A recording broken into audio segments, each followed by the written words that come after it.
बिहारी जय राधा माधव कुंज बिहारी जय राधा माधव कुंज बिहारी जय राधा माधव कुंज गोपी जन वल्लभ गिरिवरधारी गोपी जन वल्लभ गिरिवरधारी यशोदानंदन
ब्रज श्री भक्ति वेदांत स्वामी प्रभुपाद की जय।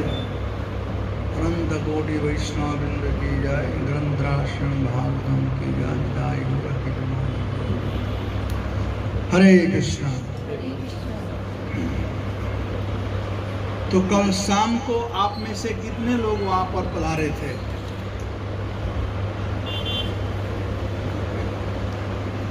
बड़े कम। चलिए बोल लीजिए। हरे कृष्ण। बहुत ही प्रसन्नता की बात है कि आज हमारे बीच में हमारे राजस्थान के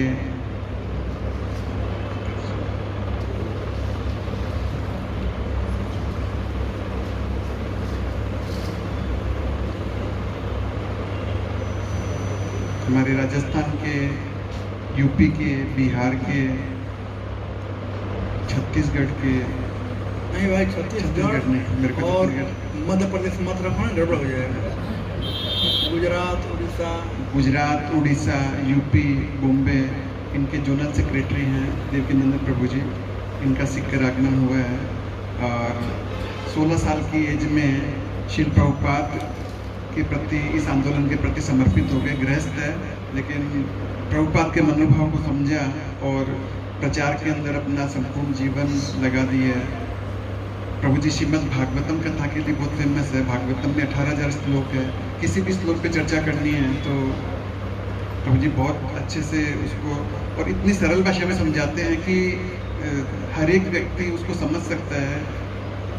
और इसके अलावा जो कानपुर मंदिर है वो भी प्रभु जी ने बनाया है और इस्कॉन का जो डोनेशन कमेटी है पूरे वर्ल्ड की, उसके भी प्रभु जी चेयरमैन हैं। और इस प्रकार से प्रभु जी बहुत सुंदर तरीके से प्रचार कर रहे हैं। पिछली बार भी मार्च में सीकर आए थे, उस समय हमने रिक्वेस्ट किया था कि कम से कम 3-4 टाइम का प्रोग्राम कीजिए ताकि और लोग भी आकर्षित हो सके कृष्ण भक्ति की तरफ।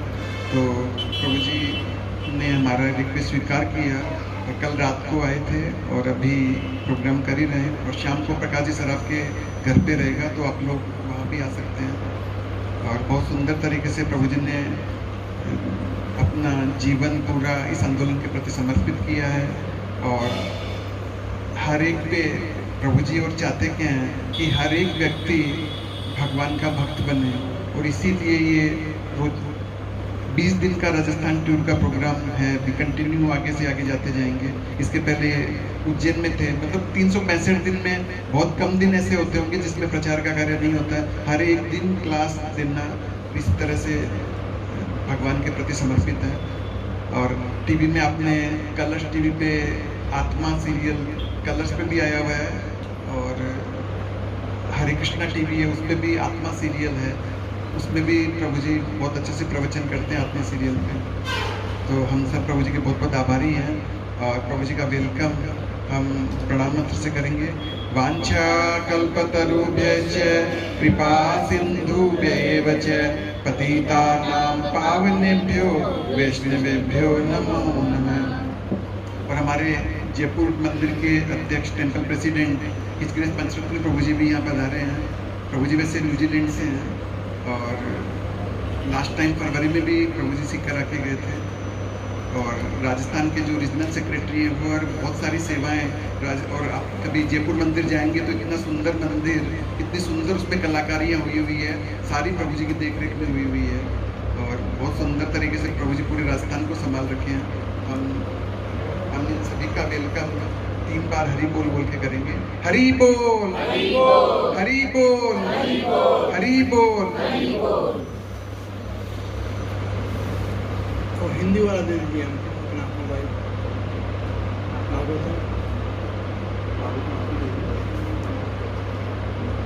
प्रथम स्कंद अध्याय 9 श्लोक संख्या 9-10।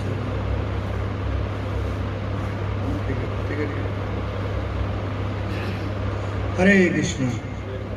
तो मुझे सही में अच्छा लगा यहाँ आकर के सीकर में, क्योंकि कोई लगाव होना जरूरी है। बॉम्बे में हमारे कुछ भक्त लोग हैं, मित्र हैं, बड़े घनिष्ठ।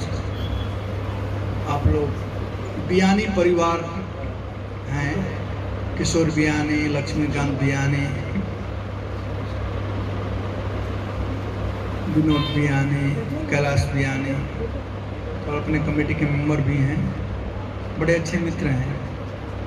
तो मैं बल्कि लक्ष्मीकांत से कहा मैं आपके गांव होकर गया, तो बड़े खुश थे, और कहे प्रभु जी वहाँ पर कोई है तो नहीं, लेकिन मेरा घर है, आप जरूर जाइएगा।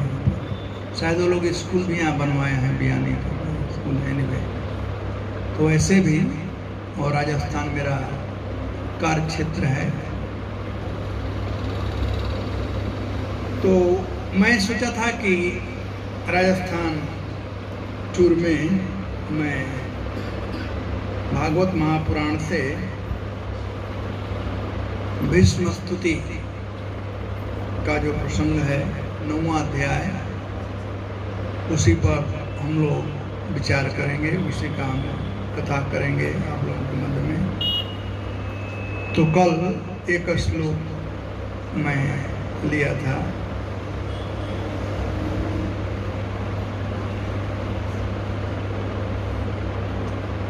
पूरा श्लोक क्यों नहीं आ रहा है? पूजया मासा धर्म कटोगे,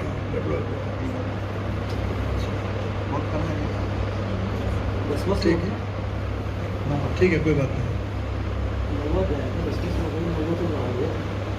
9 कल हो गया था। हाँ चलिए, तो हमारे पीछे आप लोग दोहराएं। ओम नमो भगवते वासुदेवाय। ओम नमो भगवते वासुदेवाय। ओम नमो भगवते वासुदेवाय। ओम नमो भगवते वासुदेवाय। ओम नमो भगवते वासुदेवाय।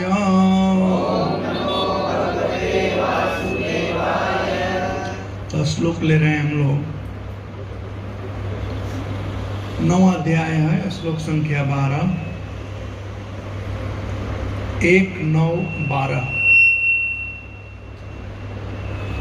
अहो कष्टम अहो अन्यायम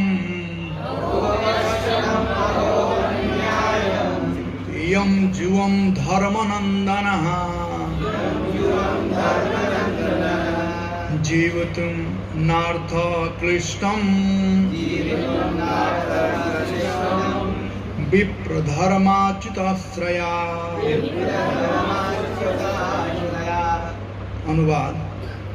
भीष्मदेव ने कहा, ओह, तुम लोगों ने साक्षात धर्म के पुत्र होते हुए भी कितनी यातनाएं तथा कितना अन्याय सहा है। उन कष्टों के अंतर्गत तुम सबको जीवित रहने की आशा न थी, फिर भी ब्राह्मणों, ईश्वर तथा धर्म ने तुम्हारी रक्षा की।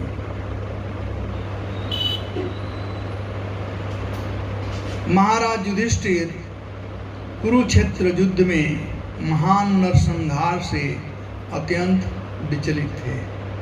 भीष्मदेव यह समझ गए, इसलिए उन्होंने सर्वप्रथम महाराज युधिष्ठिर की घोर विपत्ति का उल्लेख किया।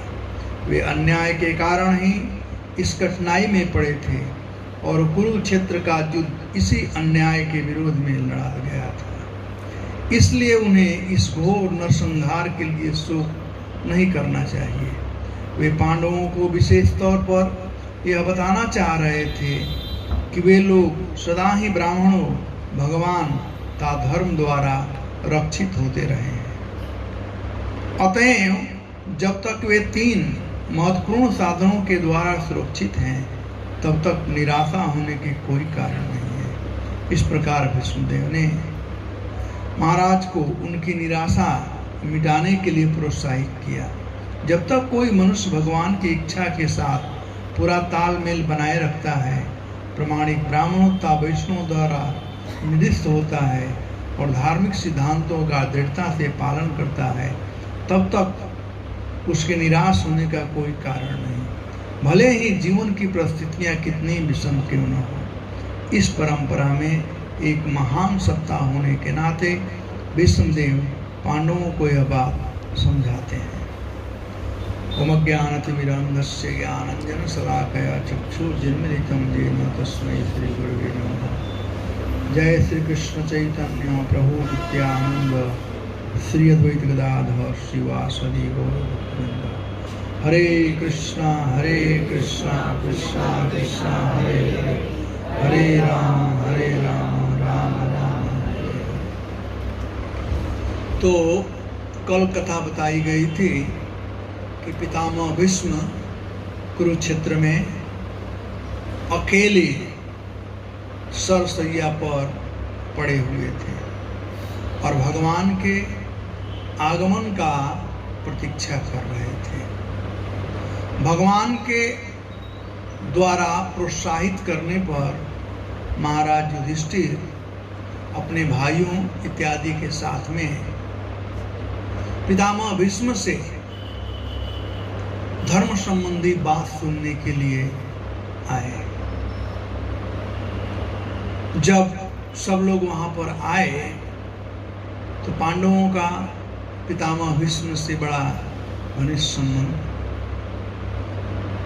जब पितामह भीष्म इन लोगों को देखे, कृष्ण को देखे, इन पांडवों को देखे और वहां पर जितने ऋषि लोग थे उन सब लोगों को देखे, तो उनका वे स्वागत किए। मैं कल बताया था यहाँ तक कि जब भी कोई घर पर आता है तो उसका स्वागत करना चाहिए। स्वागत 3 प्रकार से होते हैं, एक वाणी के द्वारा, एक जल दे करके और एक आसन दे करके। पितामह भीष्म सरसैया पर पड़े हुए थे। ये बच्चे कहाँ चले गए? रोहित उगर कहाँ गए? है कि नहीं इधर? दोनों भाई कहाँ गए? अच्छा ठीक, कोई बात नहीं। नहीं सुनने दो उसको, यहाँ भी जानना चाहता था। कोई बात नहीं, अन्ना बैठिए सबको, सब छोड़ दो, मैं ही डिस्टर्ब कर दिया। रोहित की क्लास चल रही है। हाँ कोई बात नहीं। तो तो लड़का है कि लड़की है? इधर बैठो ना, लड़के में मम्मी का बच्चा बना रहेगा। तो पितामह भीष्म ऐसे परिस्थिति में थे, वो सब सजा पर पड़े थे, घर पर नहीं थे। कोई भी काम होता है टाइम, प्लेस एंड सर्कमस्टेंसेस को जानते हुए करना चाहिए। प्रभुपाद जी कहते हैं, थिंक ग्लोबली, एक्ट लोकली। विचार बड़ा रखना चाहिए, लेकिन काम जिस परिस्थिति में है उसके अनुसार ही करना चाहिए। तो पितामह भीष्म सर्वसैया पर पड़े हुए थे, उठ भी नहीं सकते थे, प्रणाम करने के लिए या पानी देने के लिए, आसन देने के लिए कर नहीं सकते थे। फिर भी कहा गया पूजया मासा, उन्होंने सबका स्वागत किया। और स्वागत कैसे किए, आप लोग थोड़ा आगे आ जाइए, पीछे जो आने वाले हैं वो थोड़ा ना आप ही आगे आ जाओ, पीछे वाले पीछे ही बैठेंगे सीधा, नहीं तो फिर आगे वाले में डिस्टर्बेंस होगा।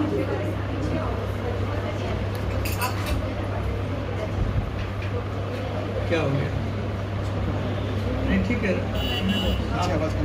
अब बैठो।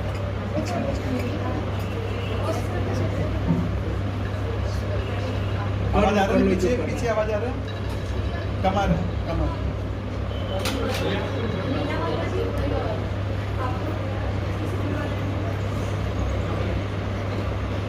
एडजस्टमेंट कर लीजिए जो भी करना है। वो आ गया, वेरी गुड। मेरा नोट लाल चिंता ये मैं बोला तुमको दोनों लेकर के आना।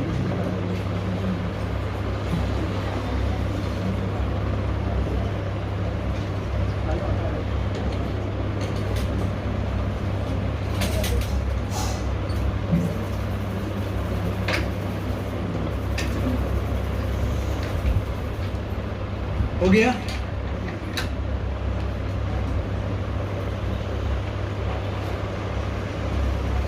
हरे कृष्णा। वहां तो आ रहे, लेकिन इनको तकलीफ होगा, ठीक है?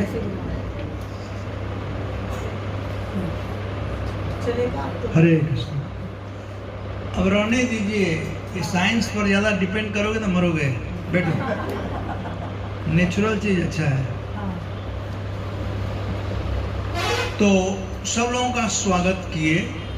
मैं कहा कि स्वागत 3 प्रकार से किया जाता है, वाणी से, आसन दे करके, और कुछ खाने पीने का व्यवस्था। अब भीष्म पितामह के पास खाने पीने कुछ व्यवस्था था नहीं, उठ नहीं सकते थे तो आसन दे नहीं सकते थे, लेकिन वाणी थी, तो वाणी से वे स्वागत किए। जो जैसा था उसको उस रूप में स्वागत किए। जैसे पांडवों को वे आशीर्वाद देकर के स्वागत किए। आशीर्वाद देना भी स्वागत होता है। जब कोई आता है, प्रणाम करता है, आशीर्वाद देना वो भी एक स्वागत है। भगवान कृष्ण के स्वरूप को वे जानते थे, तो कृष्ण का स्वागत किए, उन्हें प्रणाम करके। 3 प्रकार के ऋषि लोग वहां पर आए थे, ब्रह्मर्षि, देवर्षि और राजर्षि। हालांकि पितामह भीष्म वयोवृद्ध थे और ज्ञानवृद्ध थे, लेकिन फिर भी प्रणाम की जाती है किसी को। किसको हम प्रणाम करते हैं? यहाँ पर हम किसको प्रणाम करते हैं? जो बड़ा होता है, ये ना, भगवान सबसे बड़े हैं तो वो क्लियर हो गया। लेकिन संसार में जो बड़ा होता है उसको हम प्रणाम करते हैं। और बड़े 2 प्रकार के लोग होते हैं, एक कद से बड़ा होता है और एक पद से बड़ा होता है, ठीक है? तो ये ऋषि लोग हो सकता है कि पितामह भीष्म से छोटे थे एज में, लेकिन थे साधु, तो वे लोग पद में बड़े थे। कभी कभी होता है ना, आपके चाचा आपसे 5 साल छोटे हों, चाचा हैं ना, आपके प्रणाम करना पड़ता है, ऐसा होता है ना। पद से चाचा हैं, कद से कोई कद से। तो पितामह भीष्म ऐसे सब लोगों को वहां पर स्वागत किए। कहते धर्मज्ञो देश काल विभागवी, देश काल के अनुसार वे सब लोगों का स्वागत किए। भगवान के महत्व को वे जानते थे कि कृष्ण कौन है, और कृष्ण को सर्वप्रथम वे प्रणाम किए। जब भी प्रणाम करने का या जब भी सम्मान करने का बात हो तो भगवान को पहले करना चाहिए। राष्ट्रीय जग में ये बात हुआ किसकी अग्र पूजा होनी चाहिए, तो यही भीष्म पितामह जो कि प्रस्तावना किए थे कृष्ण के पूजा के लिए, अग्र पूजा के लिए। अब जो प्रणाम भी होता है वह कैसे होना चाहिए ये जानना चाहिए। शास्त्र कहता है कृतधि कृतांजलि। कृतधि का अर्थ होता है जो व्यक्ति जैसा है उसको जानते हुए, उसके गुण को जानते हुए प्रणाम करना चाहिए। गुण से भी कभी कभी प्रणाम होता है। जैसे उदाहरण के लिए सेठ लोग धन में ज़्यादा धनी है, लेकिन डीएम है, कलेक्टर है, वो एज में कम है, सब कुछ है, उसका पैसा भी नहीं, नौकरी कर रहा है, फिर भी सेठ लोग भी सलामी जाते हैं ना। क्यों? उसका गुण वैसा है। तो कृतधि उसका कुछ कर्म है। ये नहीं कहता है तुम्हारे दादा के समान मैं हूं, तुमसे धनवान हूं, ये सब नहीं कहते हैं।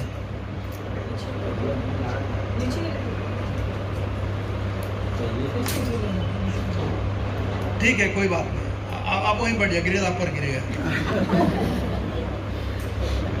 तो कृतधि मतलब व्यक्ति को समझते हुए, और प्रणाम कैसे करना चाहिए? कृतांजलि। कोई भी प्रणाम हो उसमें अंजलि जुड़ा रहना चाहिए। कृतांजलि प्रणाम करने का ही विधि है ना। तो कृतधि कृतांजलि, पहले मन में सोचते हैं भाई व्यक्ति जिस सामने प्रणाम मैं कर रहा हूं उसका गुण क्या है, वह क्वालिटी क्या है, और प्रणाम हाथ जोड़ करके। और प्रणाम जो है 4 प्रकार का होता है।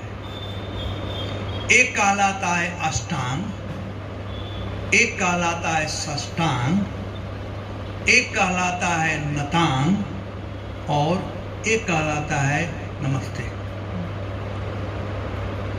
ये चारों प्रणाम क्या है मैं बतलाना चाहूंगा। षष्टांग का मतलब होता है कि 6 अंग हो। षष्टांग प्रणाम और अष्टांग प्रणाम ये दोनों दंडवती प्रणाम है। दंडवत, दंड मतलब दंडा, और वत मतलब दंडा के समान, यानी भूमि पर गिर करके। षष्टांग प्रणाम में 2 हाथ 2 पैर, तो ये हाथ पैर ये हो गया वक्षस्थल और मस्तक। ये सब 2 हाथ 2 पैर 4, वक्षस्थल 5 और मस्तक 6, इसे कहते हैं षष्टांग प्रणाम। अष्टांग प्रणाम में जिसको हम प्रणाम कर रहे हैं उसका गुण क्या है मन में याद करें। और जैसे भगवान को प्रणाम करते हैं तो वाणी से भी बोले, तो मन और वाणी दोनों लगना चाहिए। तो ये हो गया अष्टांग प्रणाम।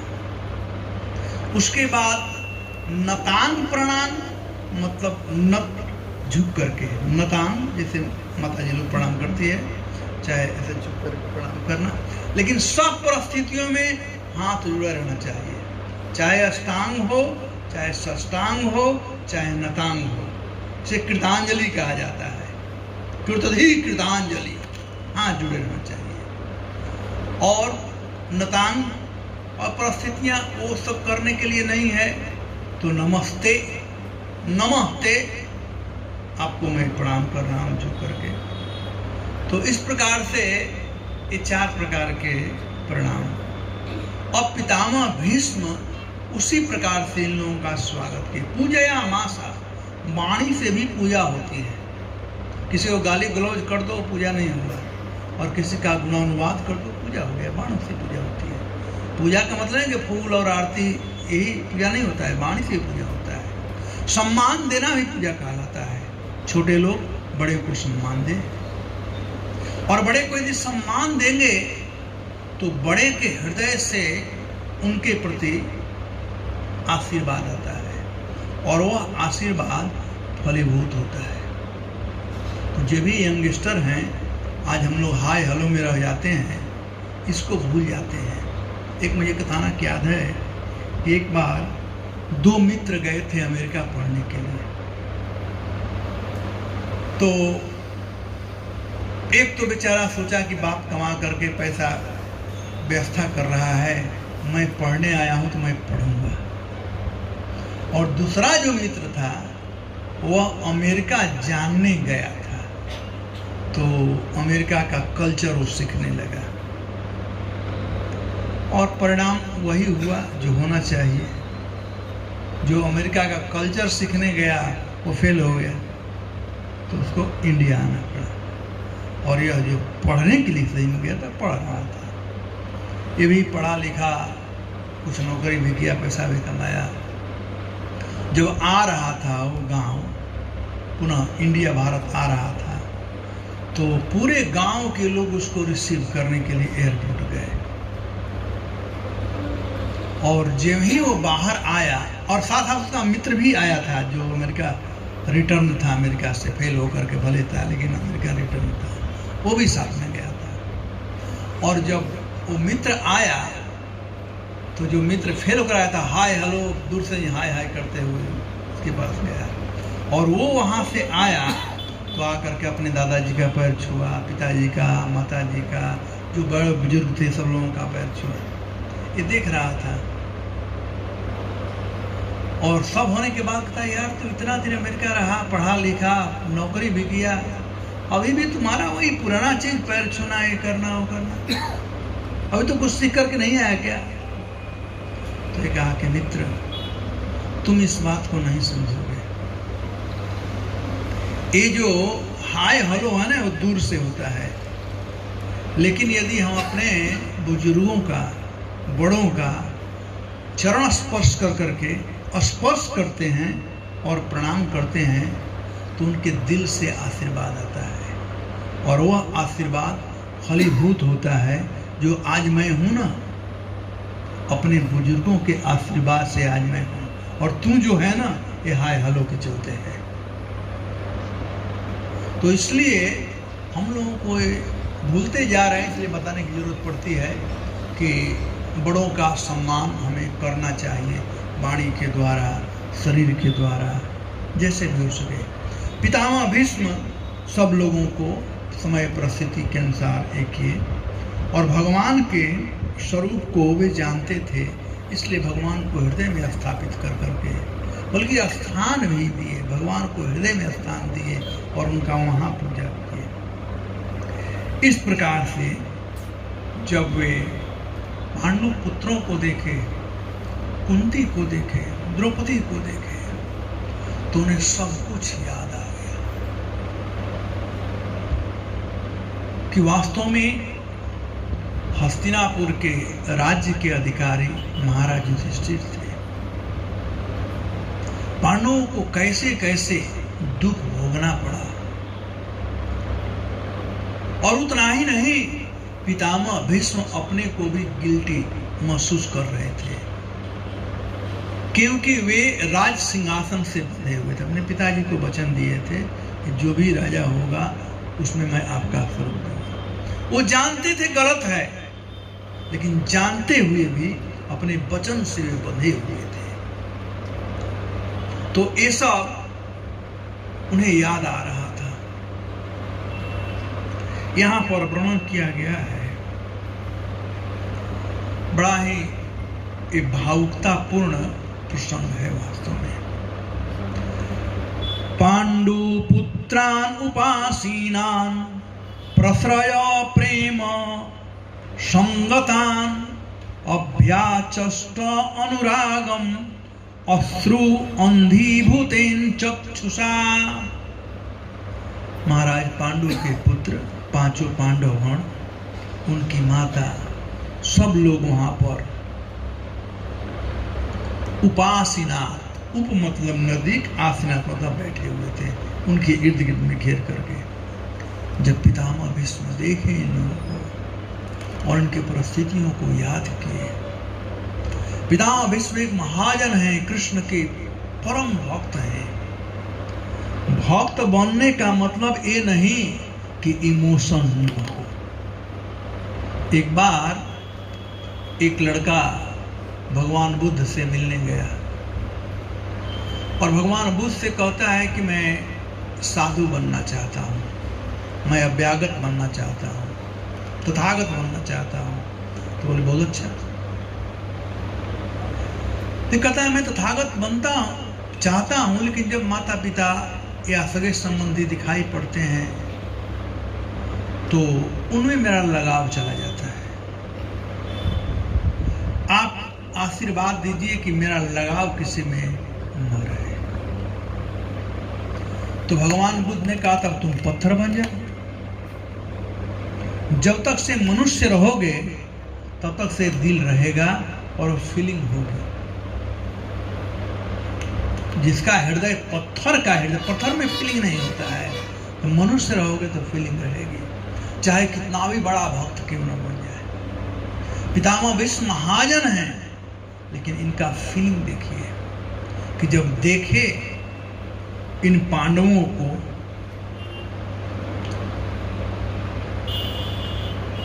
कहते हैं उपासीन प्रसर प्रेम संगतान, अभिभूत हो गए, प्रेम से अभिभूत हो गए।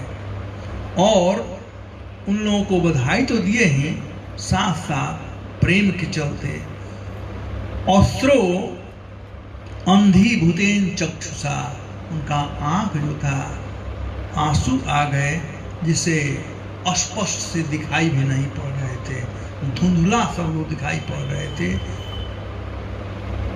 पितामह भीष्म मानो रो रहे थे और रोते हुए ये बात कह रहे हैं। कहते हैं अहो कष्टम अहो अन्याय, याद करते हुए कहते हैं कितना कष्ट हुआ तुम लोगों को, कितना अन्याय हुआ तुम लोगों पर, याद कर रहे हैं।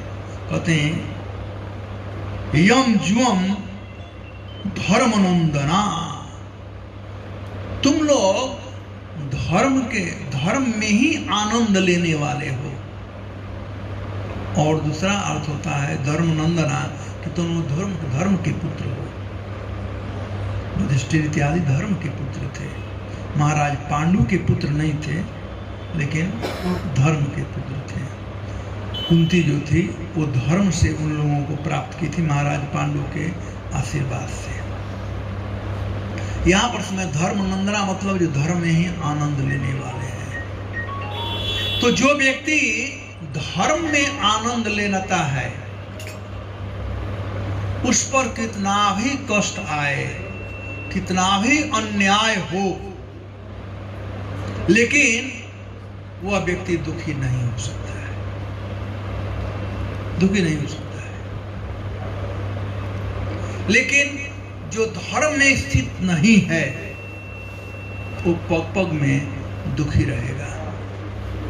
उतना ही नहीं, भगवान यहाँ पर कहते हैं जीवित, अरे तुम लोगों पर इतना कष्ट हुआ, इतना अन्याय किया गया, फिर भी तुम लोग जीवित हो। भक्त बनने का मतलब ये नहीं समझना चाहिए कि हम पर कोई कठिनाई नहीं आएगी, हम लोग जैसा कर्म किए हैं अपने कर्मों का फल हम लोगों को भोगना ही पड़ेगा, कर्म फल भोगना पड़ेगा, कठिनाइयां होगी। यहां पर कहते हैं जीवितुम न अर्थ, तुम वो जीवन जीने योग्य नहीं थे। जैसा तुम लोगों पर अन्याय किया गया, लक्षागृह में आग लगाया गया, जिन्हें कहां चांस था। भीम को विष दिया गया, जिन्हें कहां दवाग्नि में जलाने का प्रयास किया गया। कहते तुम जी नहीं सकते थे, लेकिन जिए, इतना कष्ट सहन कर पाए। कहते हैं क्लिष्टम यानी कष्ट को तुम सहन कर पाए। कारण बता रहे हैं सहन करने का। कहते हैं विप्र धर्म अच्युत आश्रय, क्योंकि तुम लोग इन तीन के आश्रय में थे। किन के आश्रय में? विप्र मतलब वैष्णव, साधुओं के आश्रय में। महाराज युधिष्ठिर जहां भी रहते थे साधु महात्मा हमेशा उनके पास आते थे। अरे और तो और एक बार दुर्योधन ने दुर्वासा मुनि को भेज दिया था, जानते हैं ना, वो भी आ गए थे। आप अपना मोबाइल थोड़ा बंद कर लीजिए कुछ समय के लिए, सब लोग 1 घंटा के लिए बंद कर लीजिए। तो पांडवों के पास हमेशा साधु महात्मा लोग आया करते थे। ये सौभाग्य है। सौभाग्यशाली व्यक्ति वही है जिसके घर में साधुओं का आगमन होता है। आजकल ऐसा नहीं है। गृहस्थ हैं, हम लोगों पर 5 प्रकार का कर्ज है।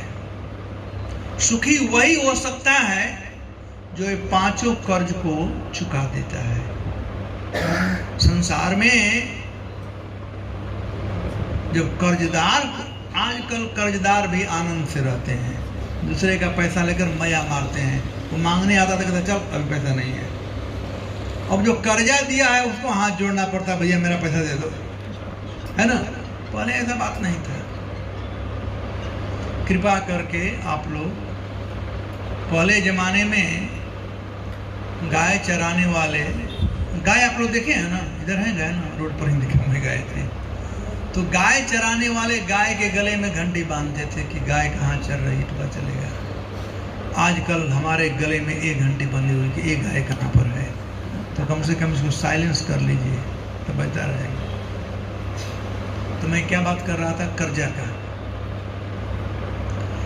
हम लोगों पर 5 प्रकार के ऋण हैं, और जब तक से ऋण चुकाएंगे नहीं तब तक से सुखी नहीं हो सकते।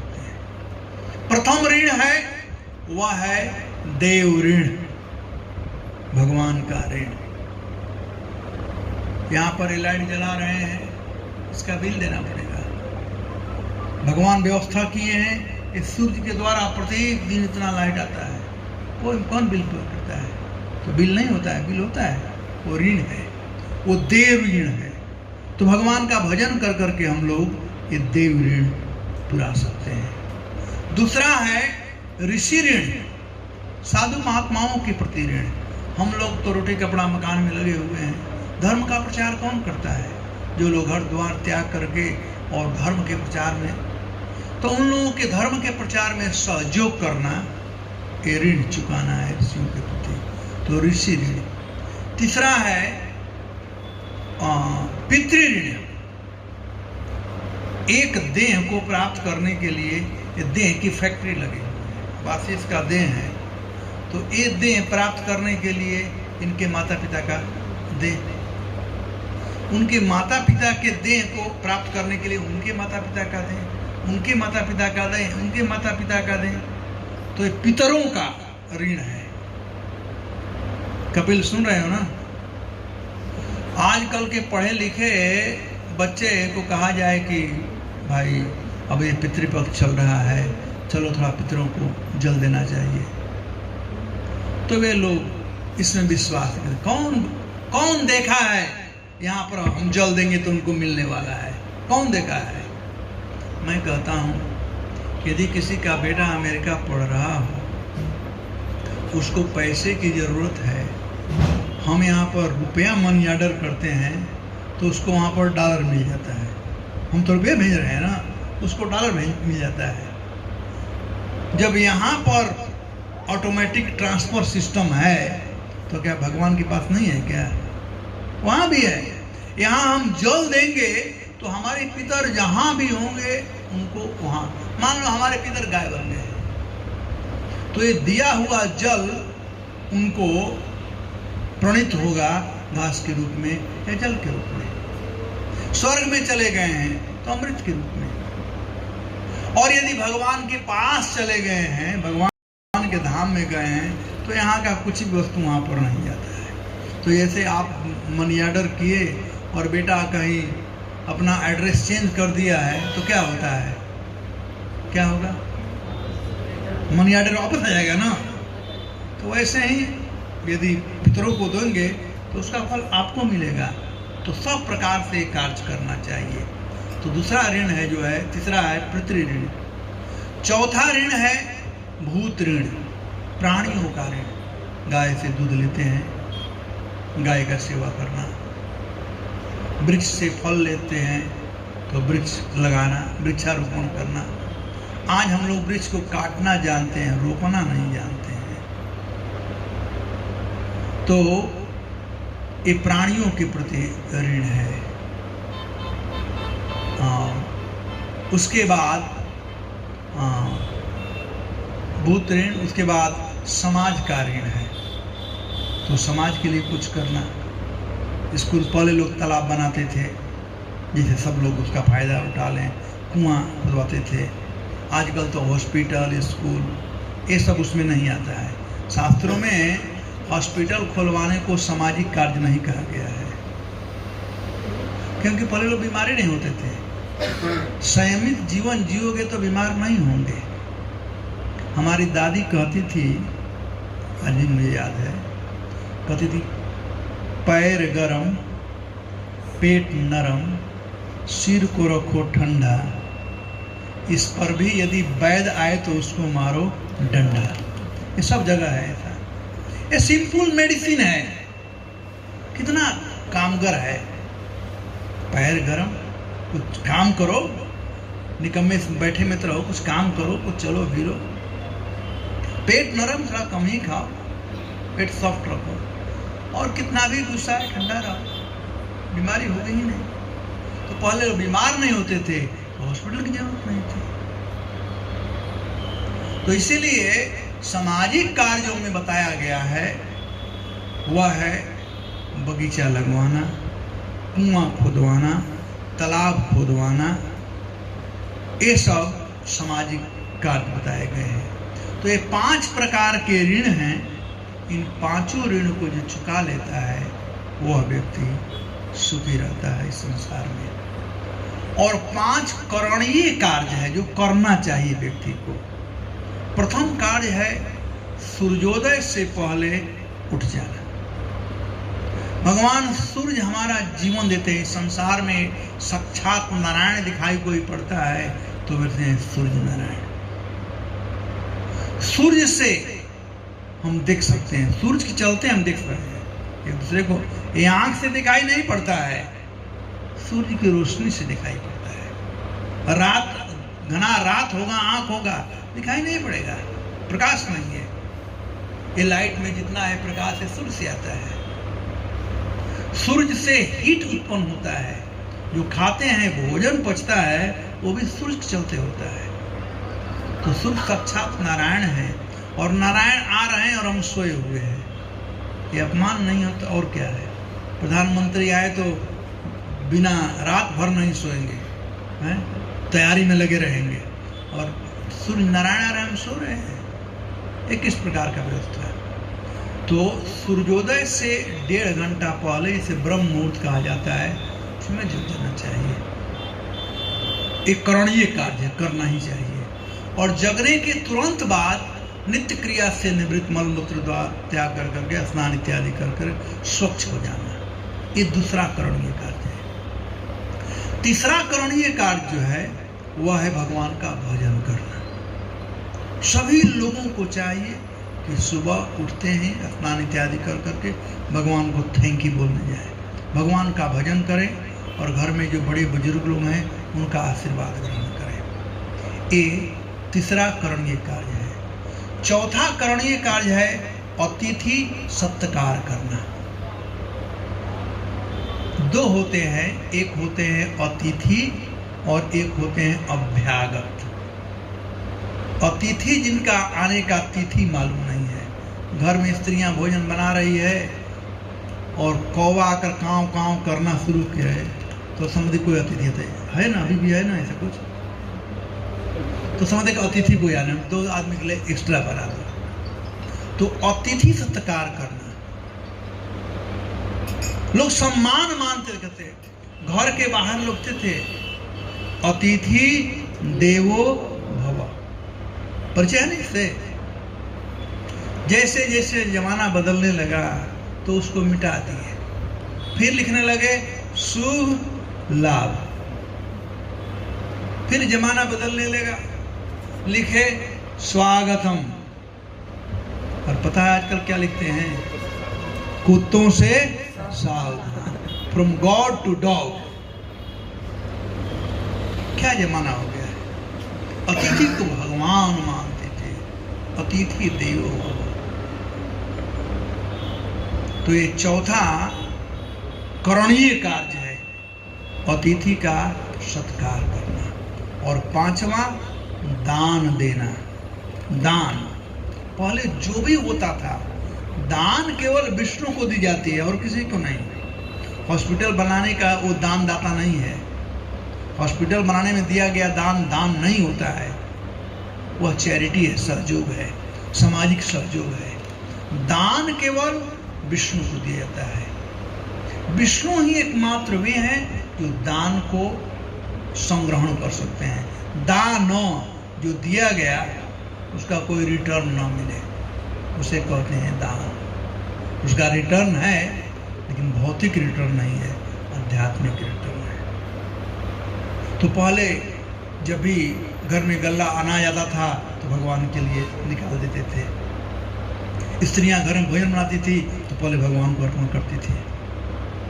जो भी दान है, गाय को दान देना एक गोदान कहलाता है, भूमि दान देना भूमि दान, ये दान है।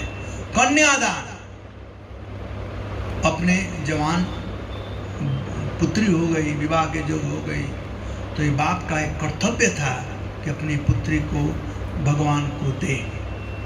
तो हम तो डायरेक्ट भगवान दे नहीं सकते हैं, तो भगवान का प्रतिनिधि जैसे मंदिर में देना होता है तो भक्तों को देते हैं, भगवान के प्रतिनिधि हैं। पंडित जी को देते हैं, भगवान को अर्पण करेंगे। वैसे ही पति परमेश्वर का मतलब होता है परमेश्वर का प्रतिनिधि, उसको दिया जाता है।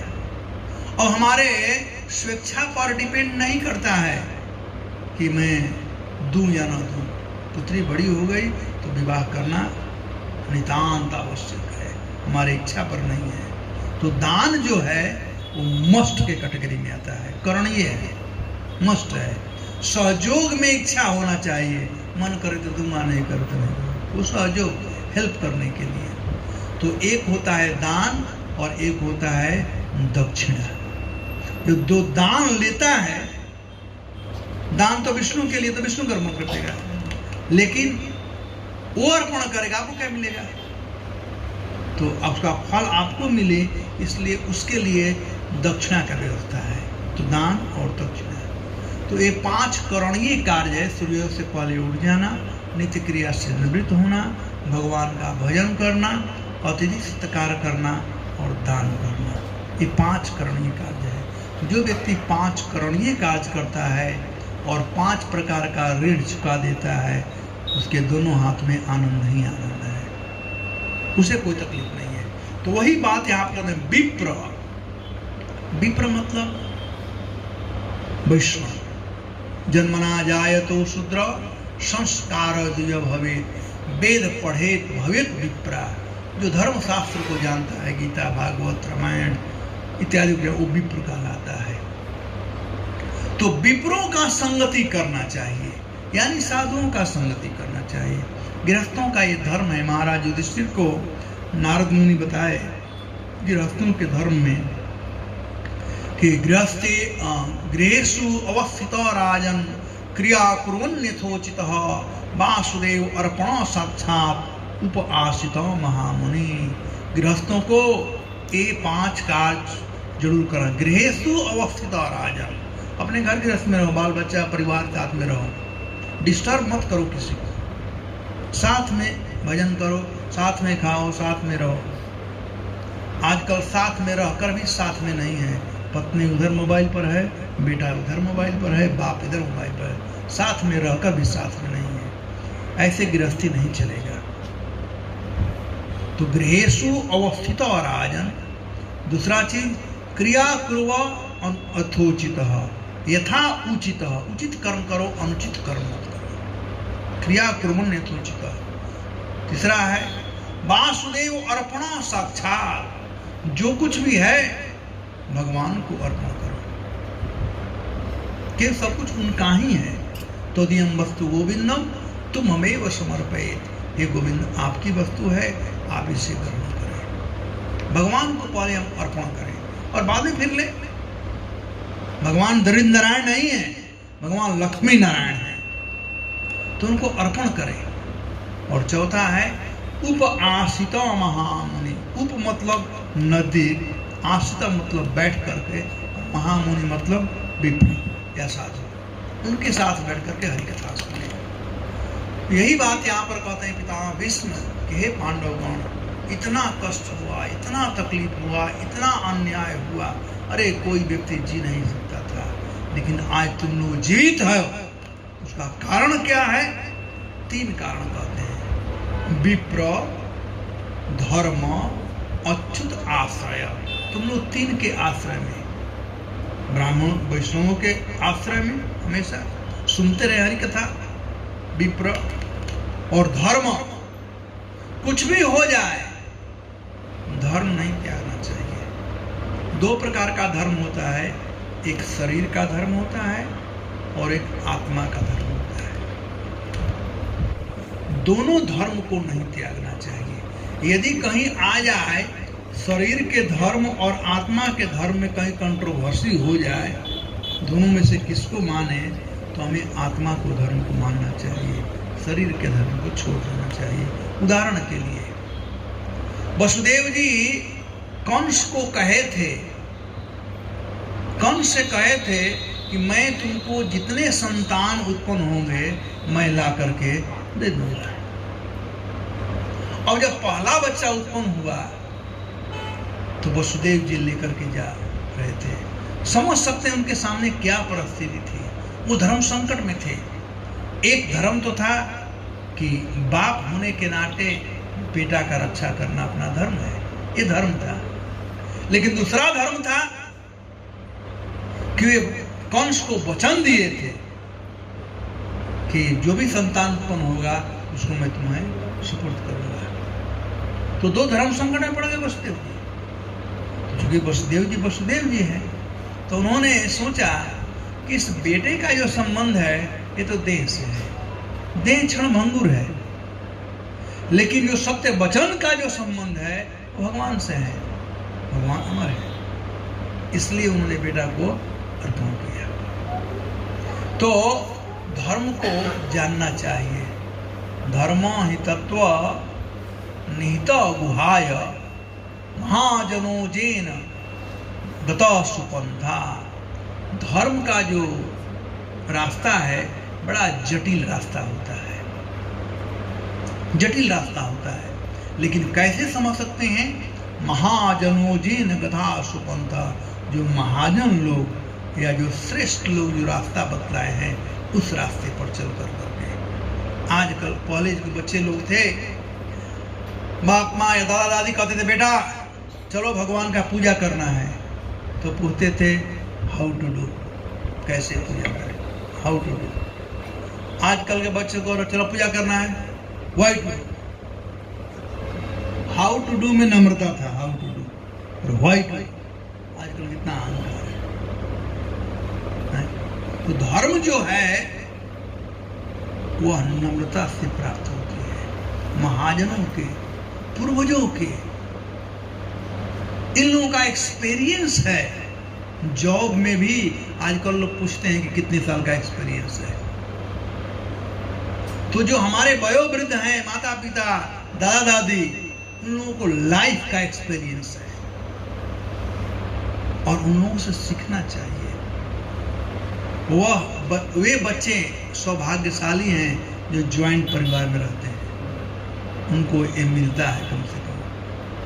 तो यहाँ पर कहते हैं विप्र, धर्म और अच्युत। अच्युत मतलब भगवान। यहाँ पर अच्युत शब्द क्यों आया? गोविंद क्यों नहीं आया? माधव क्यों नहीं? नारायण क्यों नहीं आया? कृष्ण क्यों? अच्युत क्यों आया? अच्युत का मतलब है, भगवान ने कहा है, भक्त्या माम अभिजानाति जावन जस अस्मि तत्त्वतः।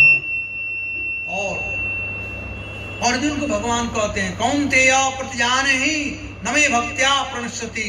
हे कुंती नंदन, जाकर घोषणा कर दो कि मैं अपने भक्तों का रक्षा करता हूं। तो पांडव लोग भगवान के भक्त हैं, इसलिए यहाँ पर अच्युत शब्द आया हुआ है। अच्युत का मतलब जो अपने कहे गए बात से च्युत नहीं होते हैं, इसलिए अच्युत शब्द आया हुआ है। तो उन अच्युत के आश्रय में तुम लोग थे, वैष्णवों के संग में, धर्म के मार्ग पर चल रहे थे और भगवान के आश्रय में थे, इसीलिए तुम लोग सहन कर सके। तो इस संसार में दुख आएगा, दुख वही सह सकता है जिसमें ये तीन गुण, जिसको साधुओं का संगति प्राप्त हो, जो धर्म के रास्ते पर चलता हो और जो भगवान का भक्त, वही लोग कठिनाई को सहन कर सकते हैं। आज लोग दुख को बर्दाश्त नहीं कर पाते हैं, आत्महत्या करते हैं, क्या क्या नहीं करते हैं, क्योंकि ये तीनों की कमी है। साधुओं की संगति नहीं है, धर्म नहीं है, केवल धर्म के नाम पर फिजिक्स, केमिस्ट्री, मैथ है, धर्म है ही नहीं। और अच्युताश्रय, भगवान से चैलेंज करते हैं, कहाँ भगवान है, किसने देखा है, ये सब। तो मरो, ये तरीका है सुख से जीने का।